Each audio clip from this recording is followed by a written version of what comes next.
తెలుగు రాష్ట్రాల్లో 20,000కు పైన జంటలకు మాతృత్వ కలలను సాకారం చేసిన 49 ఫర్టిలిటీ సెంటర్ మీకు అందిస్తుంది కేవలం 899 రూపాయలకి fertility assessment package including free consultation, ultrasound, వీర్య పరీక్షలు మరియు AMH టెస్ట్. 49 అంటే సంతానం, 49 అంటే సంతోషం. హలో ఎవ్రీవన్, నేను doctor Monica, consultant, fertility expert, 49 hospital, LB Nagar, Hyderabad.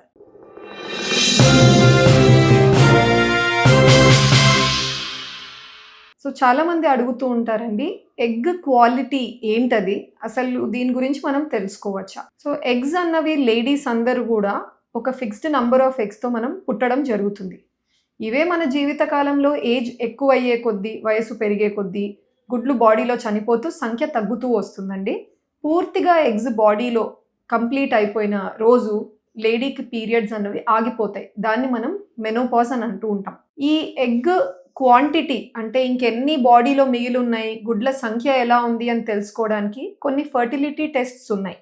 వాటినే FSH test, AMH test and AFC అని అంటాం. సో ఈ FSH అన్నది ఒక బ్లడ్ టెస్ట్ అండి, అండ్ AMH కూడా ఒక బ్లడ్ టెస్ట్. అదే AFC అంటే యాంట్రల్ ఫాలికల్ కౌంట్. స్కాన్ చేసినప్పుడు లేడీకి రెండు వైపుల అండాశయాల్లో ఎన్ని గుడ్లు కనపడుతున్నాయి ఈచ్ ఓవరీలో అనేది మనం కౌంట్ చేస్తాం. దాన్ని మనం యాంట్రల్ ఫాలికల్ కౌంట్ అంటాం. సో ఇవన్నిటికీ కొన్ని నార్మల్ రేంజెస్ ఉంటాయి. ఆ రేంజ్కి తక్కువ వెళ్తే బాడీలో గుడ్ల సంఖ్య తక్కువగా ఉంది అని చెప్పడం జరుగుతుంది. AMHని తీసుకున్నట్టయితే నార్మల్ రేంజ్ 3 to 5 మధ్యలో ఉండాలి అంటారు. అండ్ AFCs తీసుకున్నట్టయితే ఈచ్ ఓవరీలో అట్లీస్ట్ ఒక 5 to 7 ఎగ్స్ మనకు స్కాన్లో కనపడితే మంచి కౌంట్ అని చెప్తూ ఉంటాం. బట్ ఏజ్ ఎక్కువ అయ్యే కొద్దీ ఈ వాల్యూస్ మనకు తగ్గుతూ వస్తాయి. ఇవన్నీ మార్కర్స్ లేదా ఫర్టిలిటీ చెక్స్ ఏవైతే ఉన్నాయో అవి క్వాంటిటీ, మన నంబర్ గురించి మాట్లాడతాయి తప్ప డైరెక్ట్గా క్వాలిటీ మీద మనకు ఎఫెక్ట్ చూపిదండి. అంటే క్వాలిటీ ఎలా ఉంది, తక్కువ గుడ్లు ఉన్న వాళ్ళకు కూడా మంచి క్వాలిటీ ఎగ్ ఉండొచ్చు. So it is indirect marker మాత్రమే. ఒకటి డెఫినెటివ్ మార్కర్ ఎగ్ క్వాలిటీకి ఏజ్. సో వయసు పెరిగే కొద్దీ ఎగ్ నంబర్తో పాటు క్వాలిటీ కూడా తగ్గిపోతుంది. అది ఎవ్వరూ ఆపలేరు, అరెస్ట్ కూడా చేయలేరు. మన చర్మము, లివర్, కిడ్నీ ఎలా అయితే ఏజ్ ఎక్కువ అయ్యే కొద్దీ ఫంక్షనింగ్ తగ్గుతూ వస్తుందో, మార్పులు వస్తాయో, అదేవిధంగా ఎగ్స్లో కూడా క్వాలిటీ అన్నది తగ్గుతూ వస్తుంది. ఇలా జరుగుతున్నప్పుడు ఈ ఎగ్ క్వాలిటీ ఇలా పడిపోతుందేమో, ప్రాబ్లమ్స్ ఉన్నాయేమో అని తెలుసుకోవడం ఎలా? అందరికీ పెద్ద వయసులోనే గుడ్లు తగ్గిపోతాయని లేదు. కొంతమందిలో సమ్ లేడీస్లో ఏమవుతుందంటే పుట్టడమే తక్కువ గుడ్లతో పుట్టడం జరుగుతుంది, లేదా జీవితకాలంలో ఎగ్స్ వేగంగా చనిపోతూ ఉంటాయండి. అంటే హార్డ్లీ 25-26 ఇయర్స్కే వాళ్ళ గుడ్ల సంఖ్య ఎలా ఉంటుందంటే ఒక 35-38 ఏళ్ళు దాటిన లేడీలో ఎలా ఉంటుందో అలా ఉంటుందన్నమాట. గుడ్లు బాగా తగ్గిపోయి ఉంటాయి. వాళ్ళకి వార్నింగ్ సిమ్టమ్స్ ఏం కనపడతాయి? ఇంట్లో ఉన్నప్పుడు వాళ్ళకి పీరియడ్స్ రెగ్యులర్గా ఎవరికైతే వస్తున్నాయో పీరియడ్స్ కొంచెం తొందరగా రావడం. అంటే 28-30 డేస్కి లెంత్ లేకుండా 24-25 రోజులకే పీరియడ్స్ వస్తూ ఉండడం, లేదా కొంచెం అటు ఇటుగా ఇర్రెగ్యులర్ కూడా అవుతూ ఉంటాయి అన్నమాట.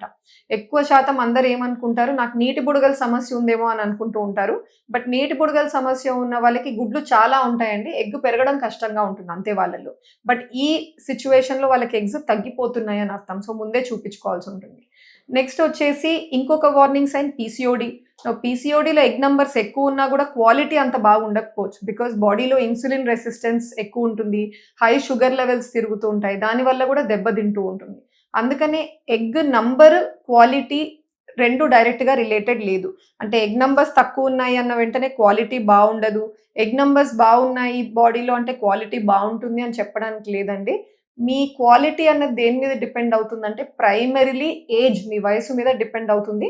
నెక్స్ట్ వచ్చేసి మీ బాడీ రొటీన్ లేదా టైప్ ఆఫ్ డైట్ మీరు ఏదైతే ఫాలో అవుతున్నారో, డైలీ రొటీన్ ఎలా ఉందో దానివల్ల కూడా కొంచెం హార్మ్ అయితే జరుగుతూ ఉంటుంది. అండ్ ప్రీవియస్గా హిస్టరీస్ మీద IVF ట్రీట్మెంట్స్ జరిగాయి కానీ బ్యాక్ టు బ్యాక్ ఫెయిల్యూర్స్ ఎదురయ్యాయి. ప్రెగ్నెన్సీస్ వస్తున్నాయి కానీ మిస్క్యారేజ్కి దారి తీస్తూనే ఉంది ప్రతిసారి. అప్పుడు కూడా కొంచెం ఈక్వాలిటీ మీద డౌట్ వస్తుంది, ఏమైనా ప్రాబ్లం ఉందేమో అని చెప్పేసి. అడిక్వేట్గా మీరు మీ డాక్టర్తో మాట్లాడుకొని రెలవెంట్ ఏవైనా టెస్ట్స్ ఉన్నాయా, ఎటువంటి రొటీన్ ఫాలో అయితే ఈక్వాలిటీ ఇంప్రూవ్ అవుతుందో తెలుసుకొని ఆ విధంగా మీరు మీ డైలీ రొటీన్ని మార్చుకోవాల్సి ఉంటుంది. Thank you.